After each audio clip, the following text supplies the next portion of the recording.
there is definitely something going on within the locker room, the front office. Something is off, man. This is the third situation in one game we have had involving Caitlin Clark and the coaching staff and pretty much another player.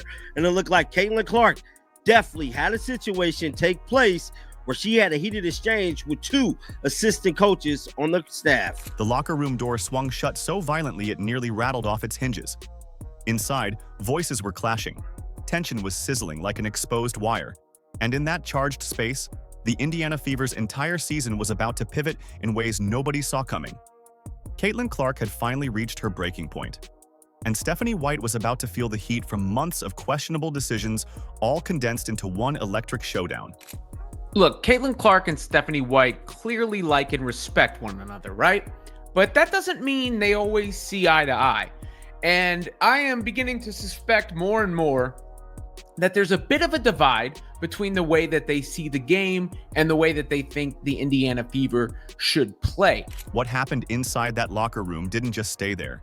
It rippled out, sending seismic tremors through the entire basketball world and leaving every fan to wonder if the WNBA's brightest star was on the edge of packing her bags and waving goodbye to Indiana for good. Caitlin Clark, you need to go up to their front office, demand Stephanie White to be fired, removed. They want the front office to pick between Caitlin Clark and Stephanie White, man. It was only a matter of time, bro, that Caitlin Clark was going to obviously have words with Stephanie White. Caitlin Clark needs to get the hell out of Indiana.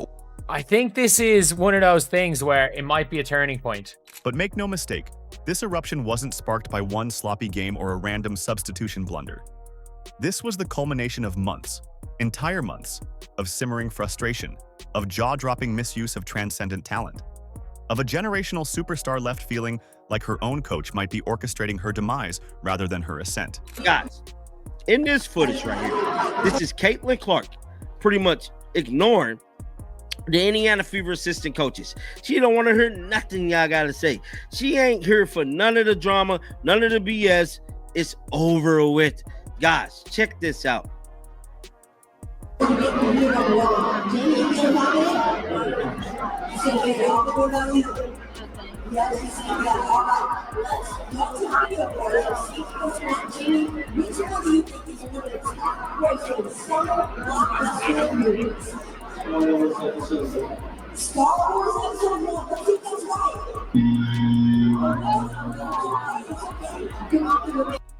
Right here, Austin Kelly, like, okay, whatever. Like, bro, like, y'all really think, like, bro, I don't know what this conversation was about, but clearly here, there's a situation at hand. Caitlin Clark is pissed. She don't want to hear nothing y'all got to say. Clark's glare alone could have scorched the paint off the walls.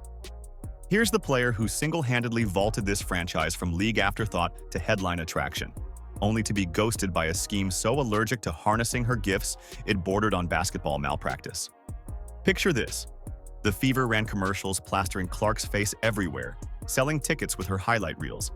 And then, when the moment was brightest, they decided to hide her on the bench like an unopened toy. It was absurdist theater at its finest, with Indiana playing the clown troupe. Did we see any of this at Iowa? No, we didn't. We didn't see Caitlin Clark erupting on assistant coaches, having heated exchanges with Lisa Bluter. We didn't see this. Hell, she didn't even have a heated exchange with Christy Sides last year. I don't know what the hell is going on, but it's looking real spooky. And I'm telling y'all right now, this thing is heating up. Something is coming to a head because Caitlin Clark is now showing publicly she's pissed off. She's publicly showing it. She ain't in character no more. She's sick of it. Watch this. Fans aren't just grumbling in private group chats anymore. They're practically screaming into the void. Scroll through social media during these games, and you'll spot comments that read like furious Yelp reviews. I paid top dollar for Clark brilliance, not whatever this clown act is. And if this is what the Fever's selling, refund my emotional investment. Once your franchise jewel feels shoved aside, it's no longer some mild tactical oops. It's a slap in the face to every person who bought in, who wore the jersey, who made the pilgrimage to see this basketball prodigy light up arenas. Word on the street is CC told Stephanie White to sit Kelsey Mitchell and Howard because they don't pass. Could be true. CC went to tie her shoe after passing to Howard on a play. LOL. And it is clear that there is a philosophical rift in the team. And this is where you come in. If you're watching all this unfold, seething right along with thousands of other fed-up fans, hit that like button so hard it trembles and drop a "Free Caitlin" in the comments right now. Let's blast a signal straight through the Indiana front office's thick walls so they can't keep pretending they don't hear us. Because at this point, it's beyond venting. It's about protecting the future of the game's biggest sensation. I'm all for the veteran players, but at the end of the day, did we all forget that this is Caitlin's team? Like, did y'all just throw that whole situation out the window? Number 1 draft pick, rookie of the year, breaking all the damn records like they're scratch-offs? Bruh, what is we doing here, dog? I mean, Stevie Wonder could see that they tripping, man, at this point in time.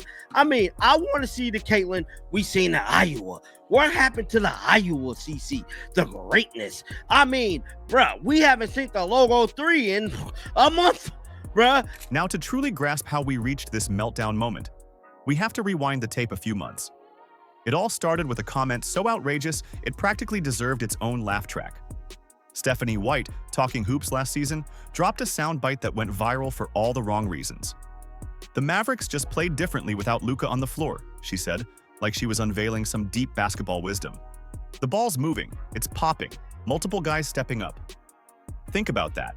This was essentially saying, the team is better off without the league's top scorer and the guy who dragged them to an NBA Finals.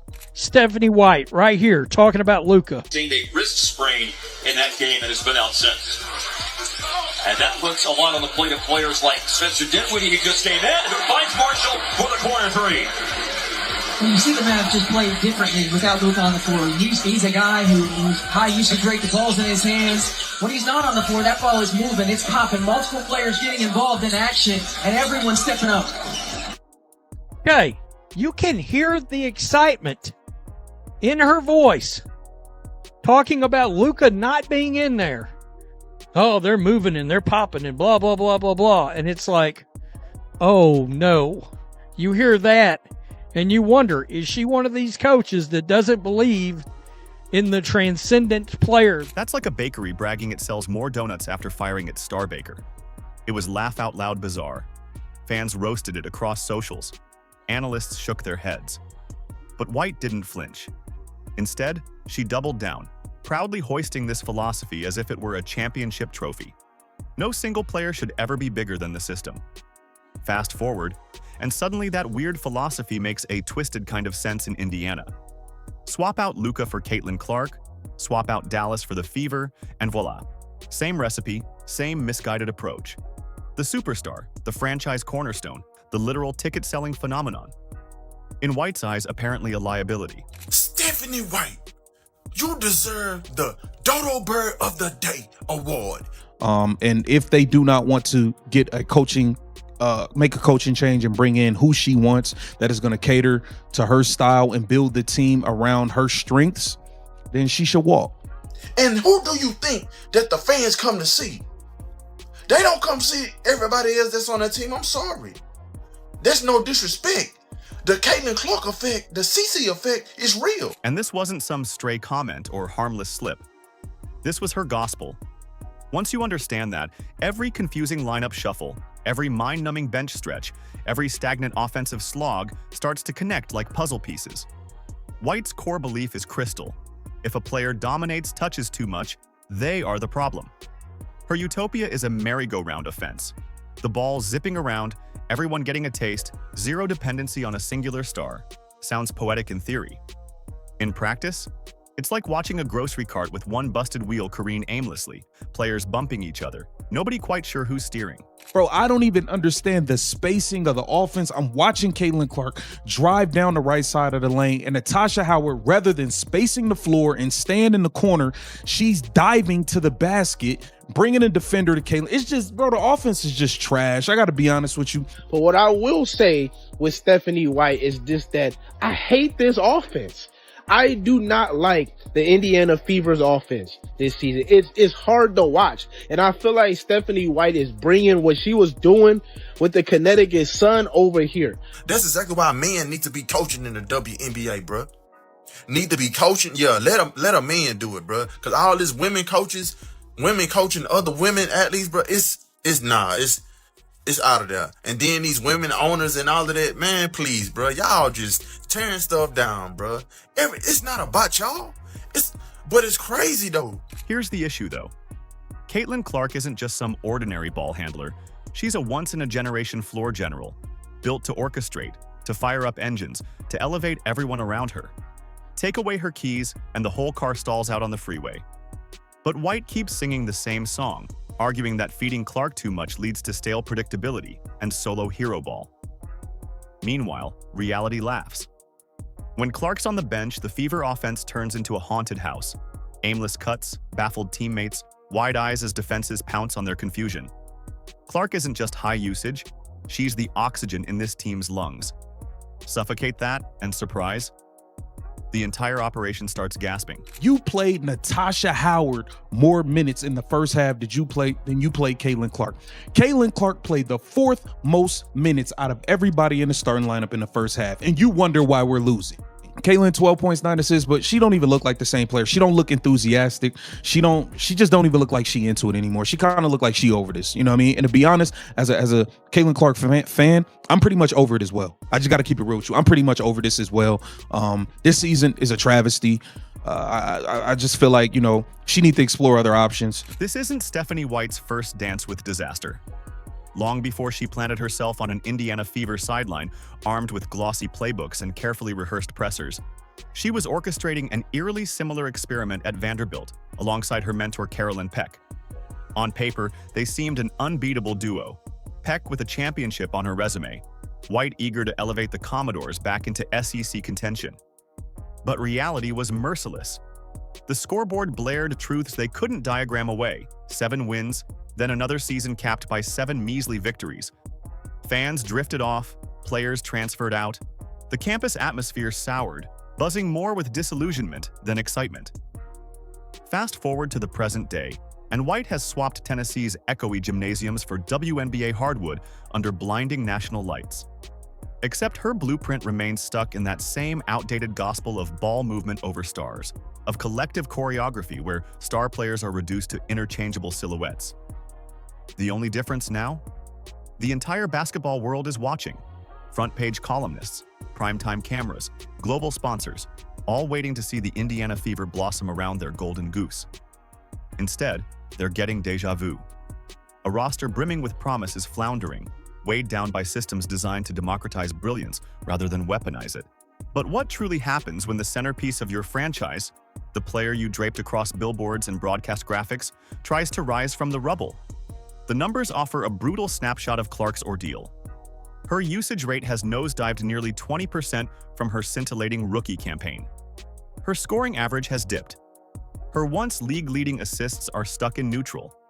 And her court vision, the thing that lit up sold-out crowds last season, now seems blurred by clogged lanes and confused rotations. She don't know what she's doing.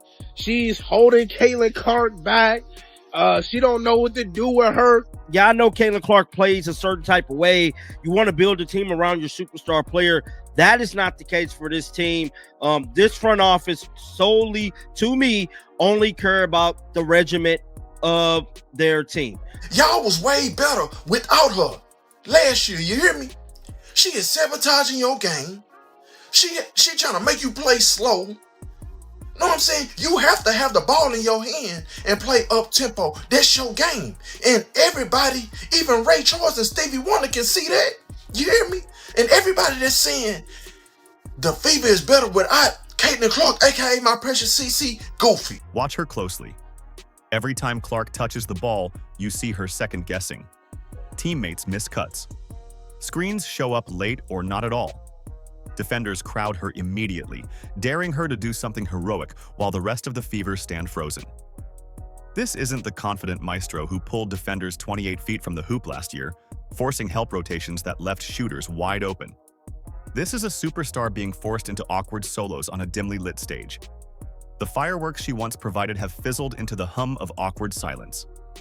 Let's be clear, Clark hasn't changed. Her range still stretches to the parking lot.